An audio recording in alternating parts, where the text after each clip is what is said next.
Yes, Connie, happy Independence Day sa ating mga kapusong nanonood sa atin ngayon.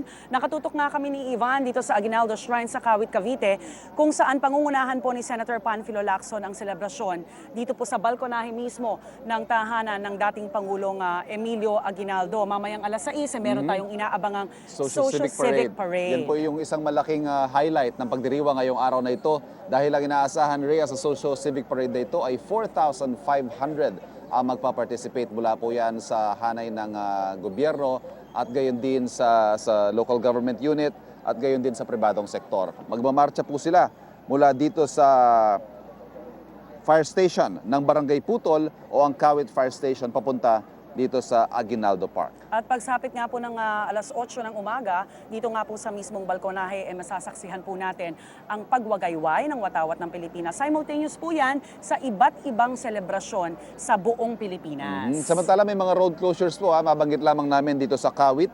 Mula 4:30 kanina umaga hanggang alas 10 ng umaga po, sarado itong Tirona Highway mula sa Kawit Fire Station hanggang sa Aguinaldo Park. 4:30 to 10 a.m. lamang naman po yan at muling bubuksan ng kalsada pag alis ng mga VIP alas 10 ng umaga. Yes, Ivan, sa mga kapuso natin, dapat din abangan yung pagbubukas nitong Job and Trade Fair. Alas 8 ng umaga po yan hanggang alas 5 ng hapon. Nako, doon sa mga natatakam sa mga delicacies ng Kawit, Cavite, yan yung mga kape, yung mga biskwit nila at marami pang iba.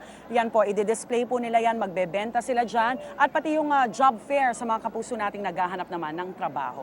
Siyahan sa araw na ito.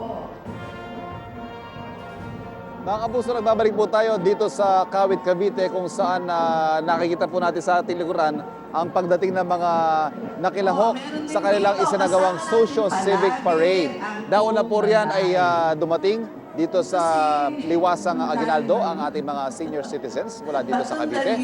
At ngayon naman po nakikita natin ang pagparada ng mga kawani ng iba't ibang mga barangay dito sa Kawit at gayon din ang mga empleyado ng munisipyo nitong Kawit, Cavite. Ito pong Social Civic Parade ay isa lamang sa mga activities na nakaline up po ngayong araw na ito sa ika-100 at 19 na anibersaryo ng ating kasarinlan.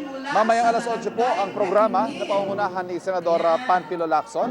Mangyayari po ang wreath-laying ceremony sa marble tomb ni General Aguinaldo at simultaneous flag raising naman sa buong bansa. At sa mga gustong makisaya po dito sa ating pagdiriwang ay magkakaroon din ng job at trade fair at sa gabi naman ay may himig kalayaan o yung acoustic night para sa pagdiriwang pa rin ng araw ng kalayaan.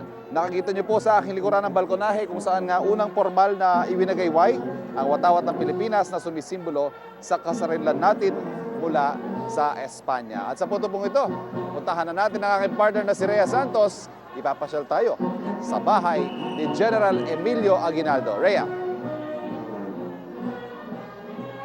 Yes, Ivan, I have the best spot. Ika nga, nandito ako mismo sa balkonahe ng tahanan ni General Emilio Aguinaldo at nakikita nga natin yung pagparada na kaninang binabanggit nyo. Mga kapuso, alas 8 eksakto, kasabay ng iba't ibang selebrasyon sa Pilipinas, dito po mismo sa kinatatayuan ko ay itataas at iwawagayway ang watawat ng Pilipinas. Pangungunahan nga po yan ni Senator Panfilo Lacson at sasaksihan ni DOTC Secretary, ni Department of Tourism Secretary Juan Dateo. Yan po ang makakasama ni Senator Panfilo Lacson. So ito po mismo yung balkonahe, nadagdag na po ito noong mga 1920s, pero yung original nito, bintana lang talaga yung labasan ng watawat ng Pilipinas at saka iwinagayway ni General Emilio Aguinaldo. Pasukin po natin ang tahanan. Makakasama natin si Miss Paulette Bedrus, ang curator ng Aguinaldo Shrine. Good morning, Paulette. Good morning, ma'am. Okay, pakikwento lang sa amin ito. May mga magagandang simbolismo na nandito ngayon sa tahanan, katulad nitong nasa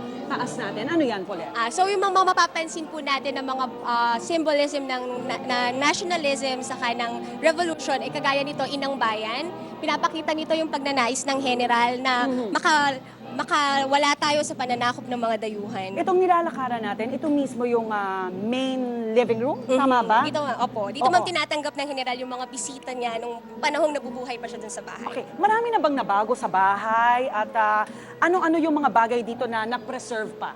Madami rin. Nung ma'am, they had a renovation noong 1920s. Oo. Nagkaroon po ng mga karagdagan kagaya ng symbolic balcony, nung tower, saka yung mga simbolo po na diniscuss natin kanina. Katulad din ito, Kagaya ano? nitong Lay Marshal na nagpapakita ng 8 provinces under martial law during Yes. the 1896 revolution. Alright, puntahan na natin. Alam kong merong 7 kwarto itong tahanang ito. Isa dito yung, of course, yung very interesting, yung bedroom ni General Emilio Aguinaldo na talaga naman may mga sikreto pala. Yes, ma'am. Medyo sikat yung Aguinaldo Shrine sa mga sikretong lagusan Puntahan dito na sa natin bahay. yung unang sikreto. Opo, sige ma'am. Alright, mga kapuso. Ito mga original pa to. Yan, alright. Ano Parang yan? cabinet siya, pero actually, pag binuksan mo siya, merong space. So dito yung si General nagpapahinga kung kailangan niya, kung gusto niyang mapag-isa. So dito siya nagsistay sa loob. So gusto niya pala ng mga quiet moments. Marami siyang Marami ganun. siguro. Siguro ma'am, dahil sa tagal at sa dami ng kanyang naranasan, gusto niya nagpapahinga rin siya during the time na nag-ano na So siya. dyan siya nag-iisip tapos bubuksan niya lang yung Bintana. bintana. Kaya minsan may mga kwento na parang nawawala siya bigla.